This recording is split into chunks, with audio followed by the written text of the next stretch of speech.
پھر اس کے بعد آپ نے دو چیزوں سے روکا، ایک تو شرک اور دوسرے تکبر. اور تکبر کے بارے میں ابھی میں نے آپ کو بتایا کہ حق بات قبول نہ کرنا اور لوگوں کو حقیر سمجھنا.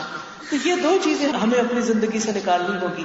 ایک اور حدیث میں ہے، حضرت ابو ہریرہ سے روایت ہے کہ ایک آدمی رسول اللہ صلی اللہ علیہ وسلم کے پاس آیا.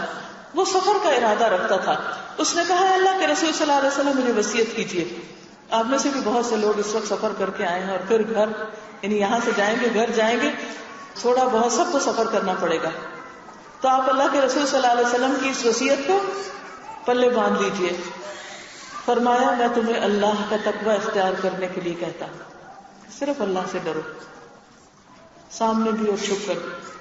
آپ دیکھیں کہ اگر ہم اللہ سے ڈرتے ہوں تو کیا یہ ہو سکتا ہے کہ پھر کوئی چھپ کر بھی غلط کام کرے؟ کیونکہ اس کو پتا ہے کہ ہر جگہ اللہ تعالیٰ موجود ہے. اب دیکھیں کہ آج کل موبائل کی وجہ سے کتنی خرابیاں ہو رہی ہیں، بہت سے گھر ٹوٹ رہے ہیں، بہت سے میاں بیوی کے درمیان شکوک و شبہات پیدا ہو رہے ہیں، بہت سی لڑکیوں کے رشتے ٹوٹ جاتے ہیں، بہت سی لڑکیوں کے گھر ٹوٹ جاتے ہیں. کیوں؟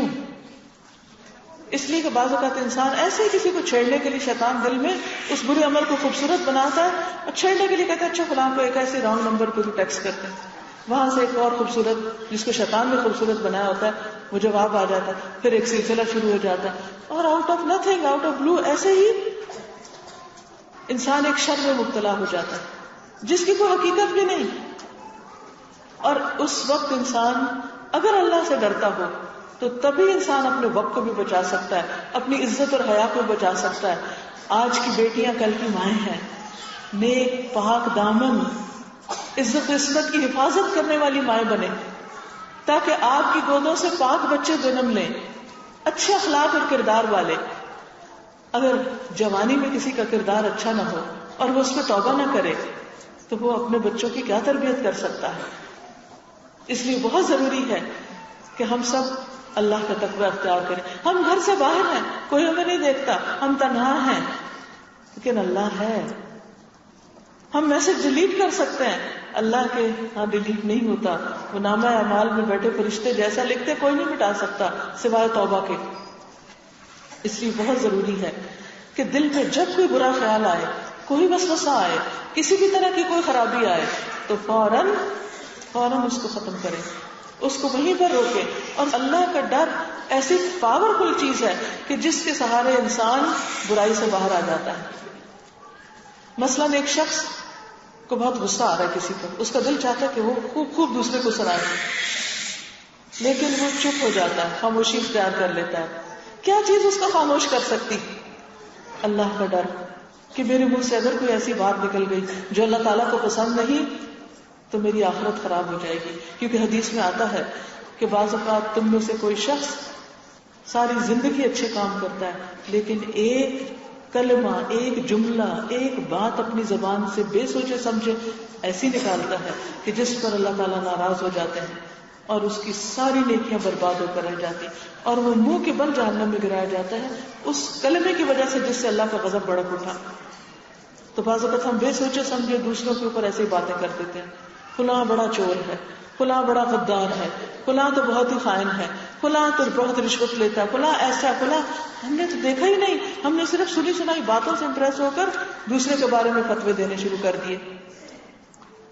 تو اللہ سے ڈرنا چاہیے. کسی کی شکل و صورت پہ بات نہ بنائیں، کسی کا مذاق نہ اڑائیں، کسی پہ ہنسے نہیں، کسی پہ تہمت نہ لگائیں، کسی کے ساتھ زیادتی نہ کریں. ایسی بات نہ زبان سے نکالیں کہ جو اللہ کو ناراض کر دے. اگر وہ ناراض ہو گیا اور پوری دنیا بھی راضی ہوئی تو ہم خسارے میں ہیں. سب سے بڑی رضا اسی کی رضا ہے. دوسری چیز آپ نے فرمایا ہر بلند جگہ پر اللہ اکبر کہنا. ہر بلند جگہ پر. ایک تو اس کا معنی یہ ہے کہ جب ہم سیڑھی چڑھ رہے ہوں تو اللہ اکبر پڑھیں. عام طور پر لوگ صرف اسی کو لیتے ہیں، لیکن ہر بلند جگہ پر یعنی کہیں کوئی بلندی ملے، مقام میں، درجے میں، مال میں، عزت میں، تو اپنی بڑائی کا نہ گھوم لے کے دل میں بیٹھ جانا اللہ سب سے بڑا ہے. فوراً اللہ اکبر کہیں. یعنی اگر آپ کی کوئی تعریف کرے تو ساتھ ہی کہیں اللہ سب سے بڑا ہے، تعریف کے قابل تو اللہ ہے. دل میں فوراً سوچنے لگے. زندگی میں کوئی نعمت ملے تو یہی کلمات پڑھیں الحمدللہ، اللہ اکبر. اللہ اکبر. بچے کی کوئی کامیابی سنے تو کہیں اللہ اکبر.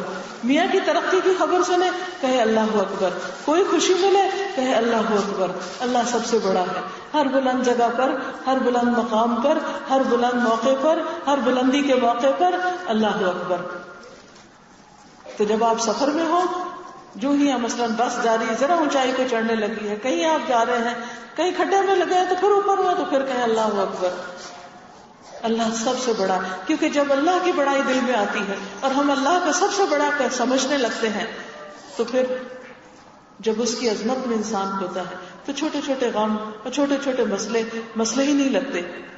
پھر اسی طرح یہ ہے کہ جو شخص اللہ کی تسبیح بیان کرتا ہے, اس کی تسبیح عرش کے گرد چکر لگاتی ہے. نبی صلی اللہ علیہ وسلم نے فرمایا, تم لوگ اللہ کی عظمت کا جو ذکر کرتے ہو, یعنی جب اللہ اکبر کہتے ہو, یعنی تسبیح, تحلیل اور تحمید, سبحان اللہ, الحمد للہ, لا الہ الا اللہ, اللہ اکبر, تو وہ عرش کے گرد چکر لگاتے ہیں. یعنی ہماری یہ آوازیں جو تسبیح کے الفاظ ہوتے ہیں, یہ کہاں پہنچ جاتے ہیں؟ عرش کے پاس, آس پاس. اور جیسے خانہ کعبہ کا طواف ہوتا ہے نا, تو یہ ہمارے کلمات چکر لگانے لگتے ہیں اور ان کی بھنبھناہٹ ہوتی ہے, یعنی وہ آوازیں ہوتی ہیں وہاں پر اللہ اکبر, سبحان اللہ کی, اور وہ اپنے کہنے والے کا اللہ کے دربار میں ذکر کرتے ہیں. یعنی عرش کے باہر یہ آوازیں اللہ کے دربار میں جاتی ہیں. فرمایا, کیا تم نہیں چاہتے کہ اللہ کے دربار میں تمہارا ذکر ہو؟ کیا تم نہیں چاہتے کہ اللہ کے دربار میں ذکر ہو؟ دیکھیں ہم کتنا خوش ہوتے ہیں جب ہمیں پتہ چلتا ہے فلاں ہمیں یاد کر رہا تھا اور اس نے ہمارا ذکر بڑے اچھے الفاظ میں کیا ہے. کتنی خوشی ہوتی ہے. حالانکہ یہ تو سب فانی انسان ہے. کیا کہنا اس شخص کی خوش قسمتی کا جس کا ذکر اللہ کے دربار میں ہو, جس کے بارے میں فرشتے سنیں. اور یہ کون لوگ ہیں؟ ذکر کرنے والے لوگ ہی ہیں, جو اللہ کو کثرت سے یاد کریں, اللہ کی بڑائی بیان کریں.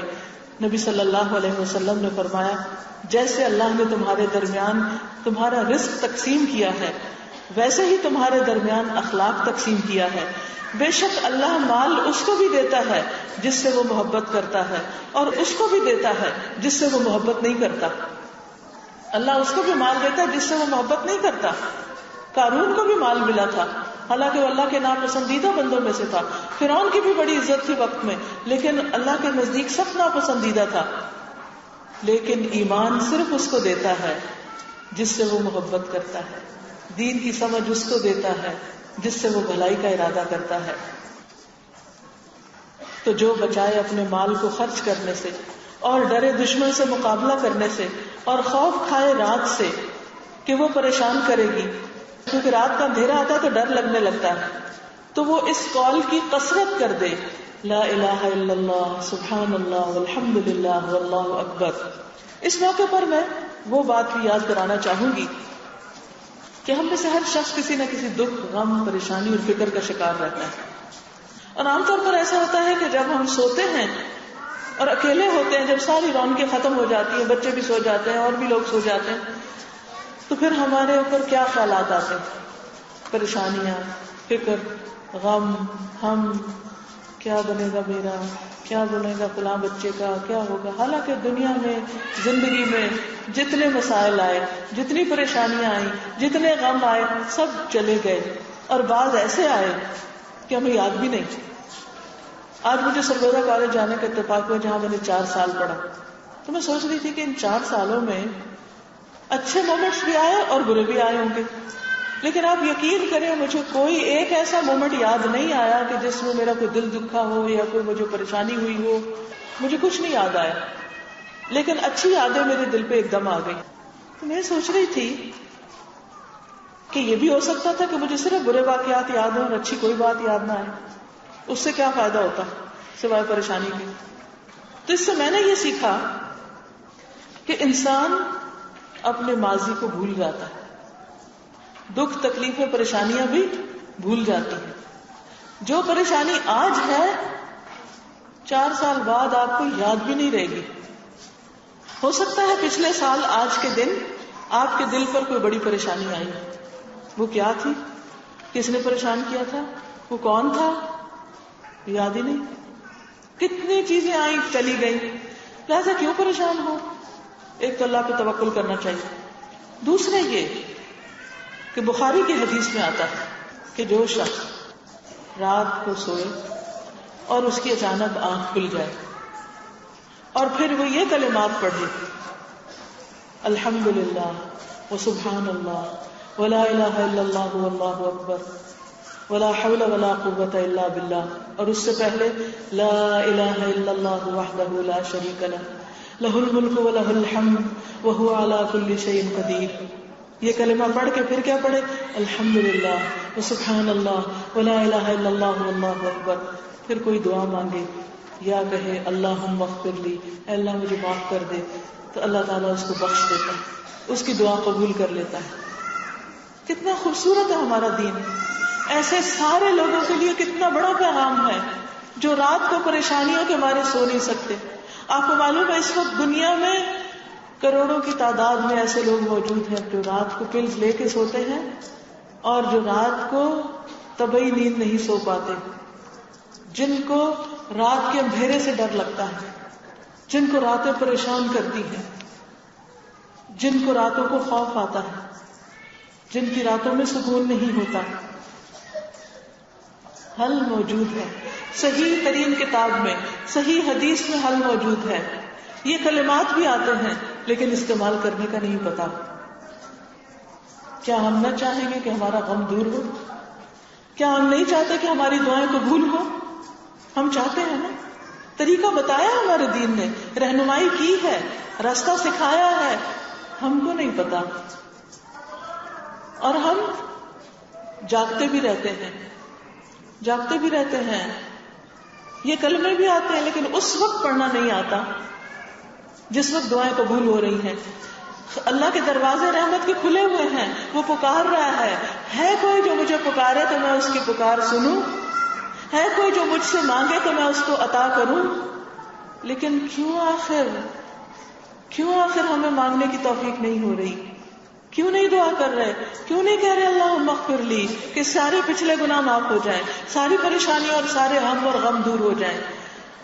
اس لیے کہ روشنی نہیں، پتہ نہیں، جانتے نہیں، کرنا نہیں آتا، دین سیکھتے نہیں، اور اگر سیکھتے بھی ہیں تو عمل نہیں کرتے. دین کیوں آیا ہے؟ کس لیے آیا ہے؟ قرآن کیوں آیا ہے؟ حدیث کیوں ہے؟ نبی صلی اللہ علیہ وسلم کیوں آئے؟ سورۃ الانبیاء میں آتا ہے وَمَا أَرْسَلْنَاكَ إِلَّا رَحْمَةً لِّلْعَالَمِينَ کہ ہم نے آپ کو جہان والوں کے لیے رحمت بنا کر بھیجا ہے. اس سے پتہ کیا چلتا ہے کہ اگر آپ کی سیرت پڑھیں گے، آپ کی سنت کو پڑھیں گے، اس کو فالو کریں گے تو رحمتیں عام ہو جائیں گی، اللہ کی رحمتیں پائیں گے. جو کتاب آپ لے کر آئے وہ بذات خود رحمت ہے. قل بفضل اللہ وبرحمتہ فبذلک فلیفرحوا، کہہ دیجئے اللہ کے فضل اور اس کی رحمت کی وجہ سے ان کو چاہیے خوش ہو جائیں. لیکن ہے سب کچھ، ہم خوش ہی نہیں ہیں. کیوں خوش نہیں؟ اس لیے کہ ہم نے اس کو لیا ہی نہیں.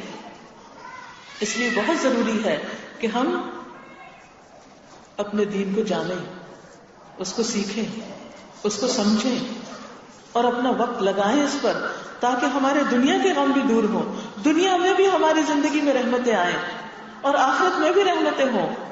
اور اس حدیث کے آخر میں یہ بھی آتا ہے کہ جو اس وقت اٹھے اور نماز پڑھے تو اللہ تعالیٰ اس کی نماز بھی قبول کر لیتے ہیں. تو یہ کلمات پڑھ کے، اللہ کی تسبیح پڑھ کے، یا تو لیٹے لیٹے ہی اپنے لیے دعا کر لیں یا اٹھے اور نماز پڑھ لیں. دونوں کی قبولیت کا وعدہ ہے، وعدہ. ہم میں سے کتنے لوگ ہیں جو دوسروں کے ترلے منتیں کرتے ہیں ہمارے لیے دعا کریں، ہمارے لیے دعا کریں. لیکن اللہ نے ہمیں بھی موقع دیا کہ ہم بھی دعا کریں. ایسا نہیں کہ اللہ نے صرف چند مخصوص لوگ دنیا میں پیدا کیے ہیں کہ بس وہی دعا کریں گے اور صرف انہی کی قبول ہوگی. آپ کی بھی ہوگی. یہ وعدہ اللہ کا سب سے ہے، ہم سب پر یہ رحمتیں نازل ہو سکتی، بس ضرورت اس چیز کی کہ یہ کرنے لگ جائیں. کیا آپ سب کو آتا ہے یہ کلمہ لا الہ الا اللہ وحدہ لا شریک لہ؟ آتا ہے نا؟ جس کو نہیں آتا تو سیکھنا کیا مشکل ہے، اپنے بچوں کو بھی سکھا دیں. الحمدللہ آتا ہے، سبحان اللہ آتا ہے، لا الہ الا اللہ واللہ اکبر آتا ہے، لا حول ولا قوت الا باللہ آتا ہے. بس اتنی سی تو بات ہے، سب کچھ آتا ہے آپ کو. آج رات اگر آپ کی آنکھ کھلی تو آپ نے ضرور اس کو پڑھنا اور اپنے لیے بخشش کی دعا کرنی. اور آپ اپنی زندگی میں واضح فرق محسوس کریں گے. کوئی آپ کا غم ہے, کوئی آپ کے گھر میں پریشانی ہے, کسی کی طرف سے بھی آپ یہ پڑھنا شروع کر دیں. ساری چیزوں کا مالک تو اللہ ہے, سارے خزانے اس کے ہاتھ میں ہیں, ہمارے ہاتھ میں کچھ نہیں. لہذا بے حد ضروری ہے کہ ہم اپنے دین کی نئی نئی باتیں جانیں, سیکھیں, پہچانیں اور اللہ کا شکر ادا کریں کہ یا اللہ یہ ساری نعمتیں تیری ہی طرف سے ہیں. اس کے لیے صبح شام کی دعائیں پڑھنا اور ان چیزوں کو سیکھنا اور اس پر عمل کرنا بے حد ضروری ہے. تو بس میرے کہنے کی گزارش یہی تھی. آج کی اس مجلس میں صرف یاد دہانی تھی, یہ سب باتیں آپ کو پتا ہیں. میں آپ سے کچھ بہت زیادہ نہیں جانتی, آپ سب بھی ماشاءاللہ جانتے ہیں. لیکن ایک صحابی نے دوسرے سے کہا تھا کہ آؤ تھوڑی دیر کے لیے ایمان لے آئیں, آؤ تھوڑی دیر کے لیے ایمان لے آئیں. بس میں اسی لیے آئی ہوں کہ آئیں تھوڑی دیر کے لیے ایمان لائیں, آئیں سب مل بیٹھ کر اللہ کو یاد کریں اور اچھی اچھی باتوں کو دوبارہ سے اپنے ذہنوں کو تازہ کریں. جیسے بادل, آپ دیکھیں کہ پانی زمین میں بھی ہوتا ہے, بارش کیوں آتی ہے, بادل کیوں آتے ہیں, اور پھر وہ ہمیشہ نہیں وہاں رہتے, وہ آتے ہیں چلے جاتے ہیں. تھوڑی سی بھی بارش ہو مٹی سے بھی خوشبو آنے لگتی ہے, ہوا بھی صاف ہونے لگتی, آسمان بھی خوبصورت نظر آنے لگتا ہے, پودے اور پرندے بھی چہچہانے لگتے ہیں. یہ کیا چیز ہے؟ کیا وہ آپ کہیں نہیں وہ پچھلے سال آئی تھی بارش, نہیں, ہر تھوڑے عرصے کے بعد اللہ تعالیٰ کی رحمت آتی ہے اور وہ کیا ہوتا ہے, بادل آتے ہیں, ہوائیں چلتی ہیں, ہر چیز صاف ہو جاتی ہے. بس اللہ کا ذکر اور یہ دین کی مجلسیں یہی ہیں.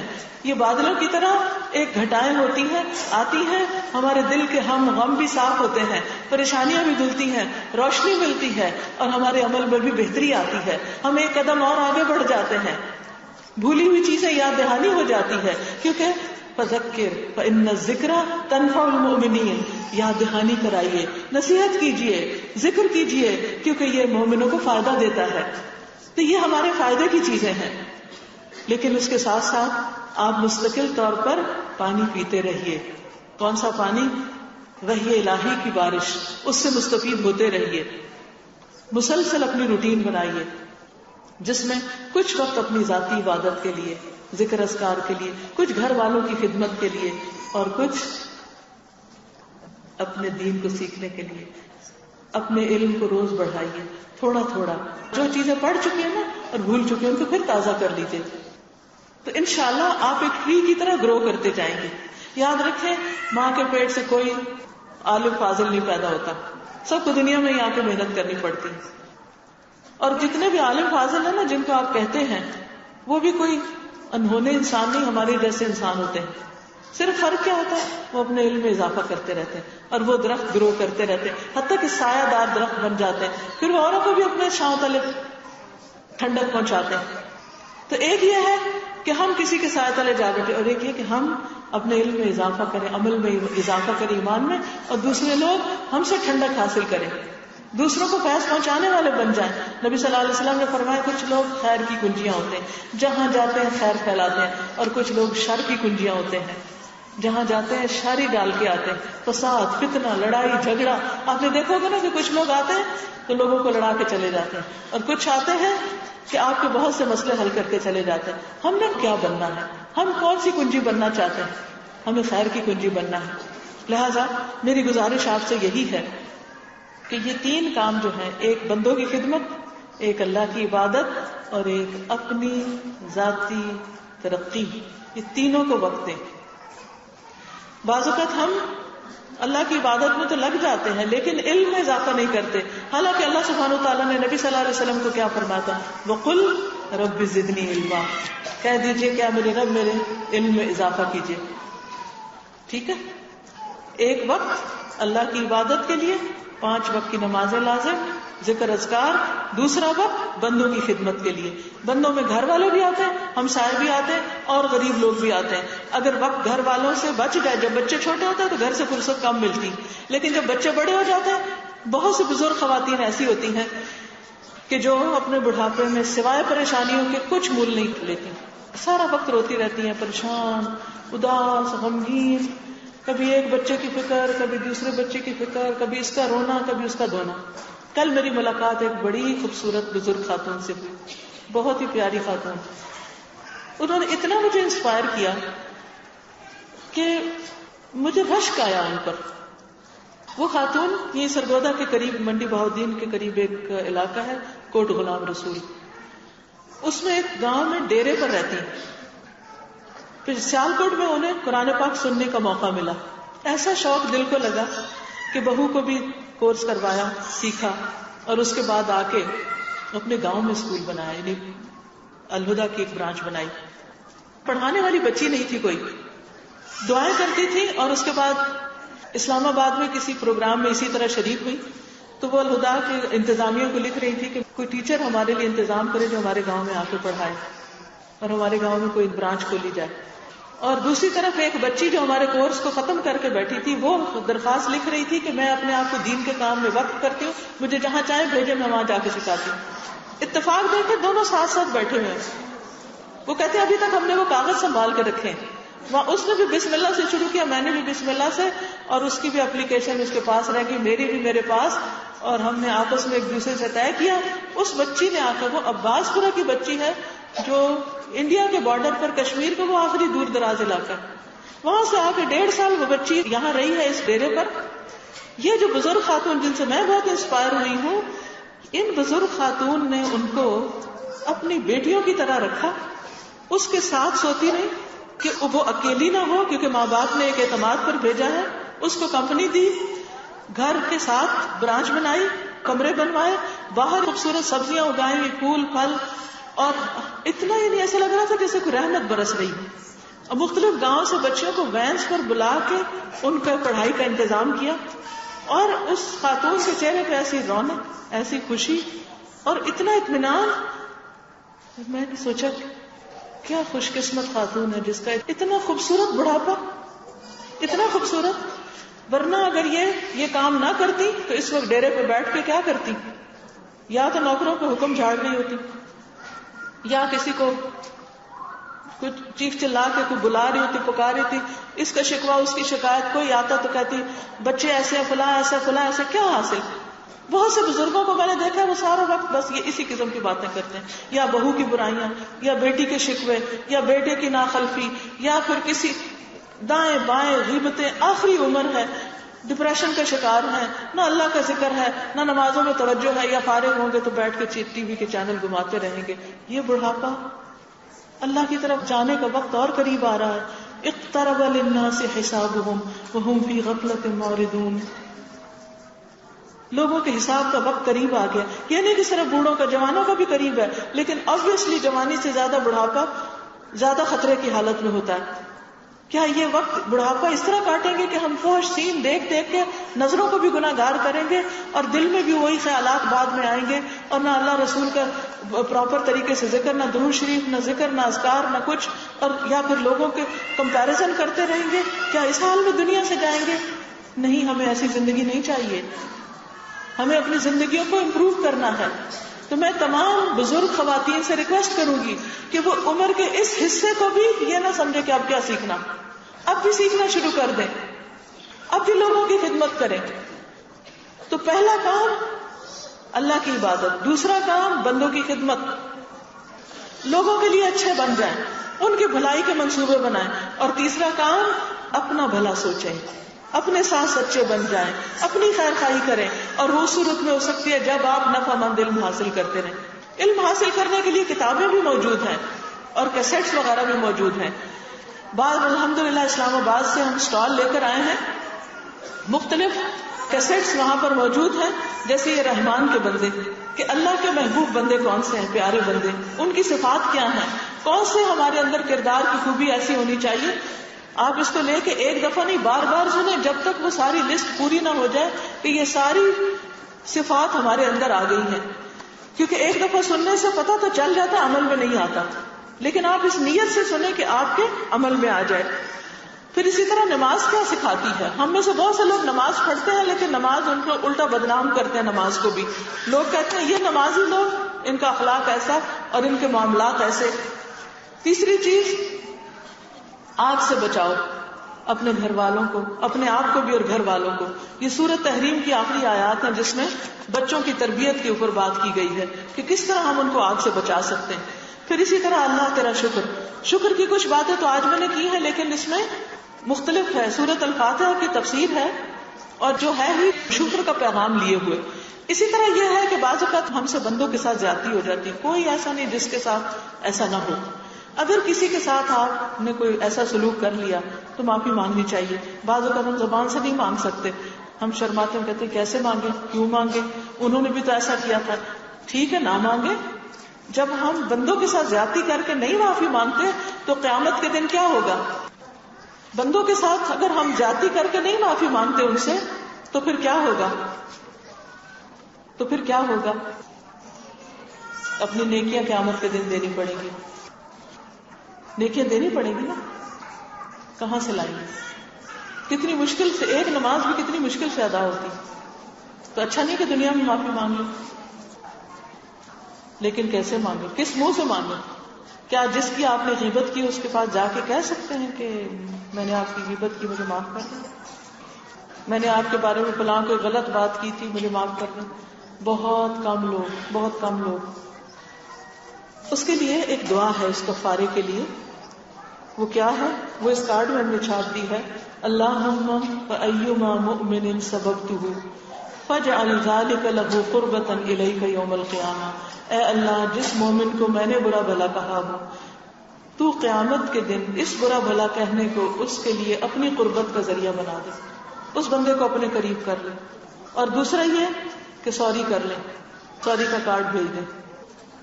کل ایک بہن نے بہت پیارا قصہ سنایا.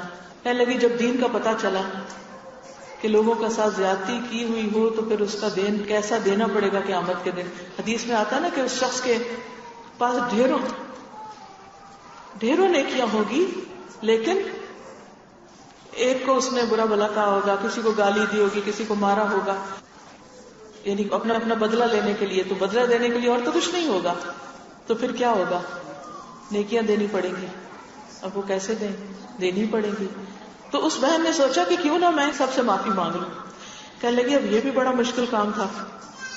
تو اللہ تعالیٰ نے ان کے دل میں یہ بات ڈالی کہ چلیں عمرہ کرنے جاتے ہیں.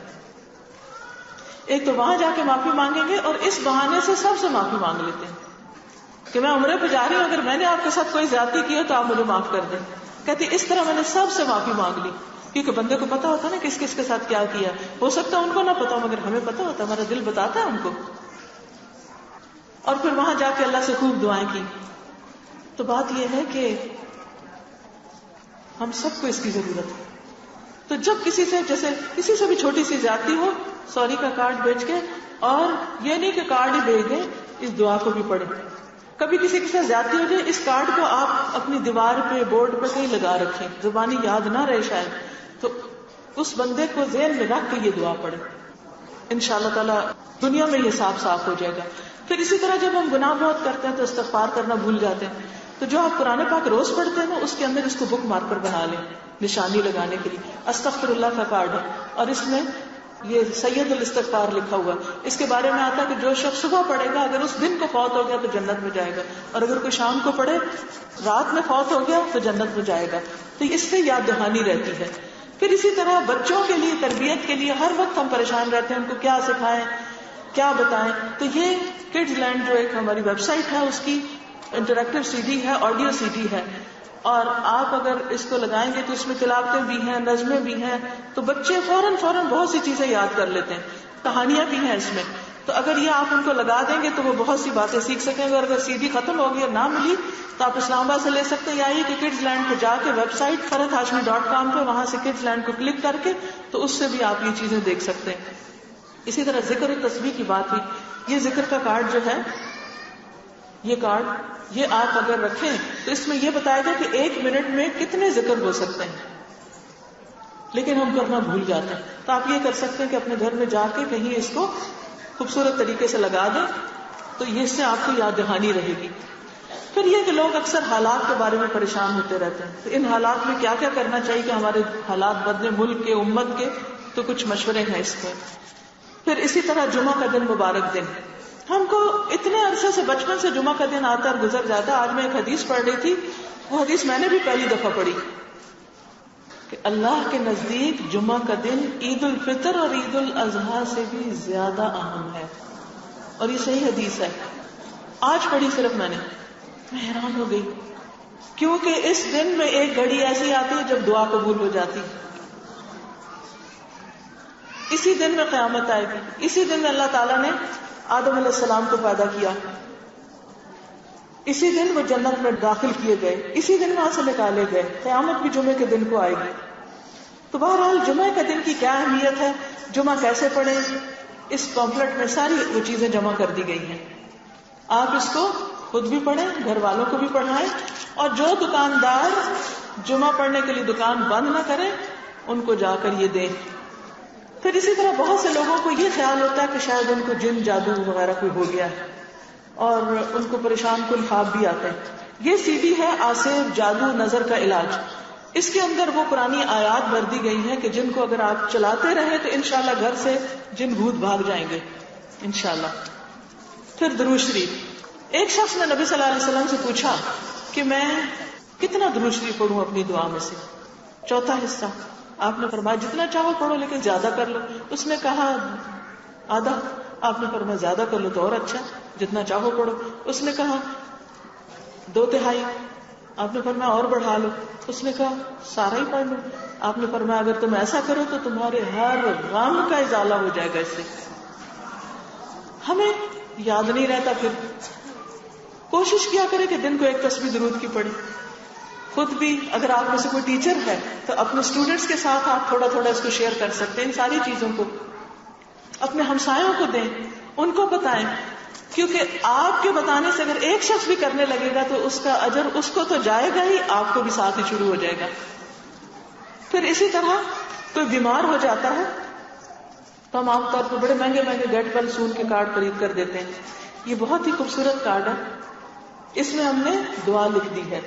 نبی صلی اللہ علیہ وسلم نے فرمایا جس نے کسی ایسے مریض کی عادت کی جس کی موت نہ آئی ہو تو 7 بار اس کے پاس یہ دعا پڑھے تو اللہ تعالیٰ اس کو بیماری سے عافیت دے گا۔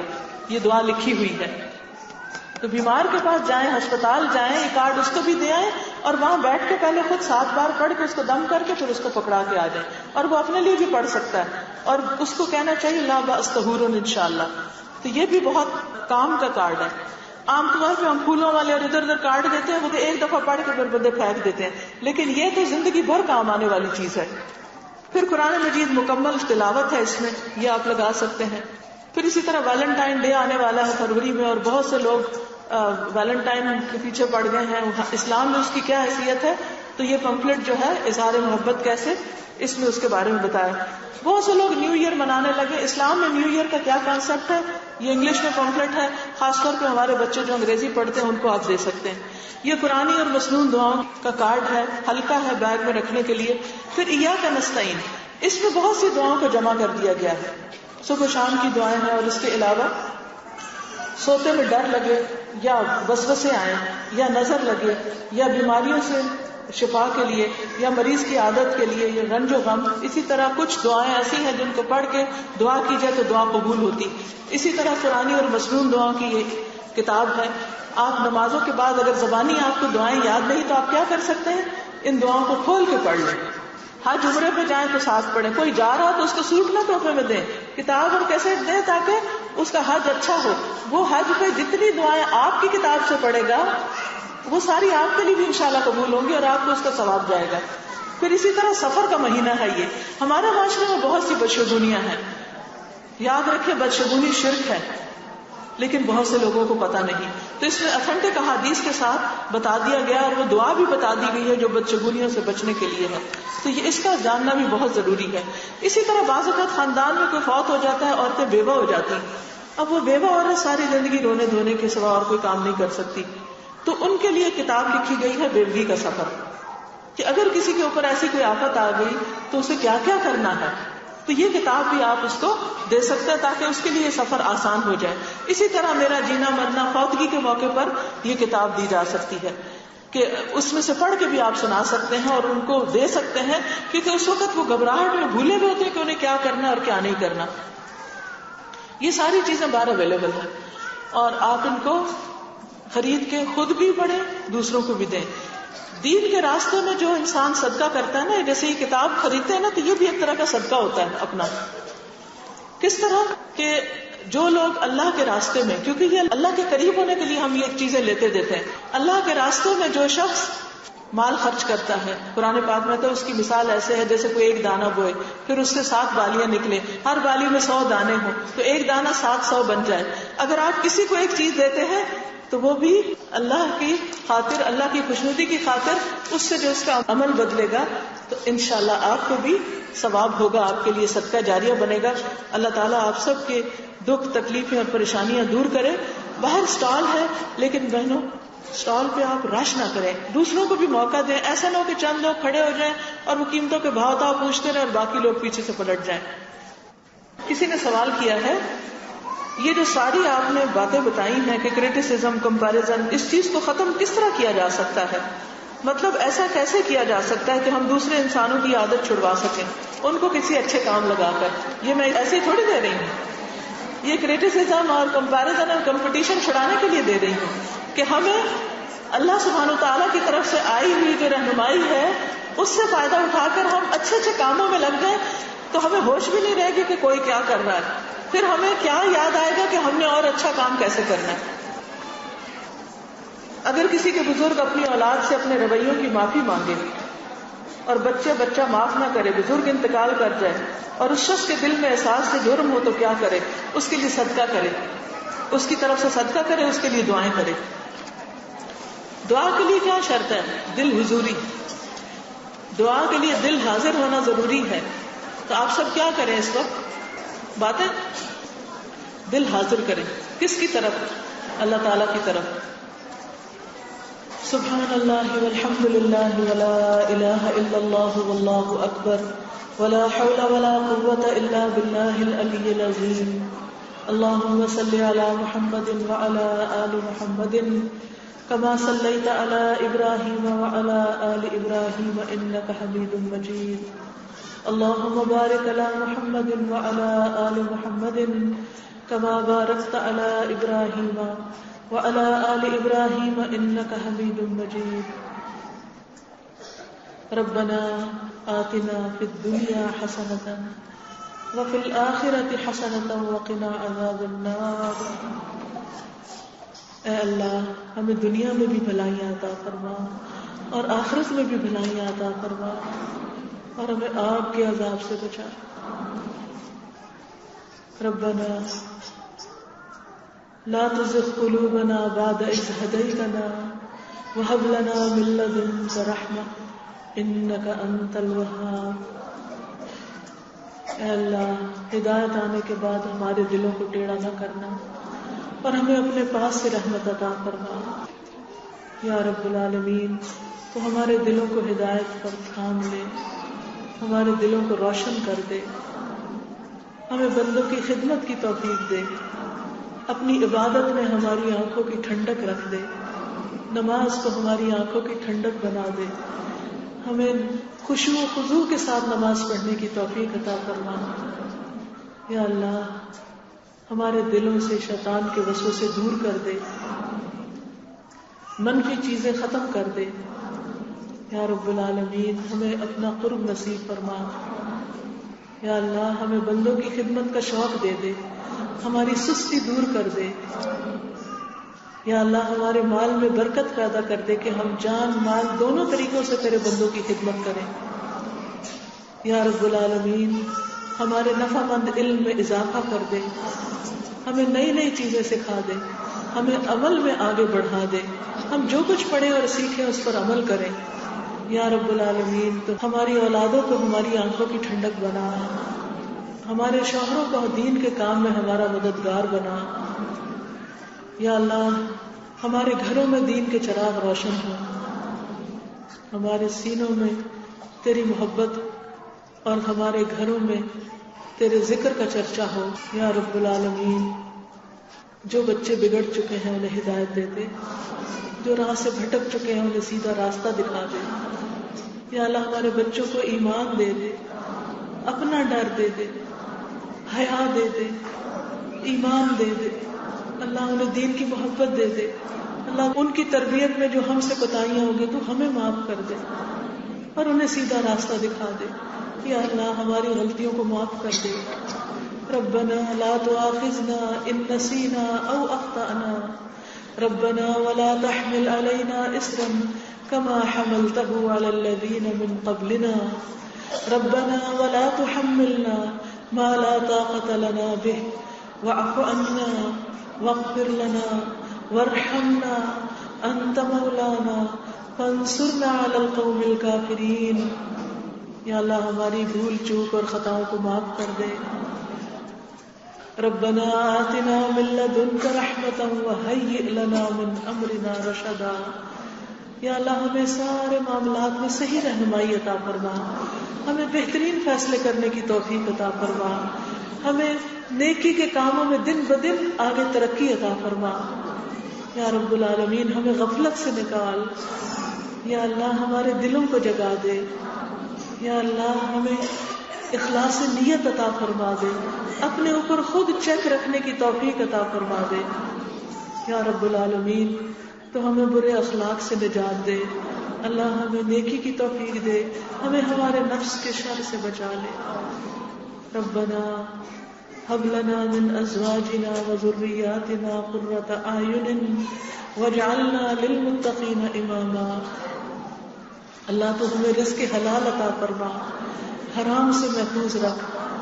یا اللہ تو ہمیں صالح نیک اور صدقہ جاریہ اولاد عطا فرما. یا اللہ جن بچیوں کی شادیاں نہیں انہیں نیک شوہر عطا فرما. یا اللہ جن کے شوہر غلط راستوں پر ہیں انہیں ہدایت عطا فرما. اللہ ہمارے گھروں میں سکون پیدا کر دے, گھروں کے لڑائی جھگڑے فتنے فساد دور کر دے. ہمارے گھروں میں تیرا ذکر بلند ہو, تیرا نام بلند ہو. یا اللہ مسلمانوں میں اتفاق اور اتحاد پیدا کر دے, ایک دوسرے کی محبت پیدا کر دے. یا اللہ جتنی بہنیں یہاں آئی ہیں ان کی جو دعائیں ہیں, ان کے جو مسائل ہیں, یا اللہ تو ان کو جانتا ہے, تو ان کی دعائیں قبول فرما, ان کی مشکلات آسان فرما اور ان کے سارے دکھ درد دور کر دے, اور ان کو یہاں آنے کا بہترین اجر عطا فرما اور ان کی نیکی کو قیامت کے لیے محفوظ کر دے. یا اللہ ہمارے لیے نیکی اور خیر اور بھلائی کے بے شمار دروازے کھول دے اور ہم مرنے سے پہلے پہلے تجھے راضی کر لے. اللہ ہماری موت اس حال میں ہو کہ تو ہم سے راضی ہو. یا اللہ تو ہمیں معاف کر دینا, اللہ صالحین کے ساتھ اٹھانا. یا اللہ تو ہمیں اپنا قرب نصیب فرمانا. ربنا تقبل منا انك انت السميع العليم وتب علينا انك انت التواب الرحيم. وصلى الله تعالى على خير خلقه محمد وعلى اله واصحابه واهل بيته اجمعين برحمتك يا ارحم الراحمين. سبحانك اللهم وبحمدك نشهد ان لا اله الا انت نستغفرك ونتوب اليك. آپ سب بہنوں کے آنے کا بہت شکریہ, جنہوں نے انتظام کیا ان کا بھی بہت شکریہ. اللہ ان سب کو بہت جزا عطا فرمائے اور آپ سب کے لیے اس مجلس کو صدقہ جاریہ بنائے. ظاہر ہے آپ لوگ زیادہ ہیں اور میں اکیلی ہوں, میں شاید سب سے انڈیویجولی نہ مل سکوں, لیکن اگر آپ مجھے کچھ بھی کہنا چاہیں تو اپنے کاغذ پر لکھ کر مجھے دے دیں. انشاءاللہ میں اس کو پڑھ کر پھر انشاءاللہ اس کا جواب دے دوں گی. جزاکم اللہ خیرا. السلام علیکم ورحمۃ اللہ وبرکاتہ.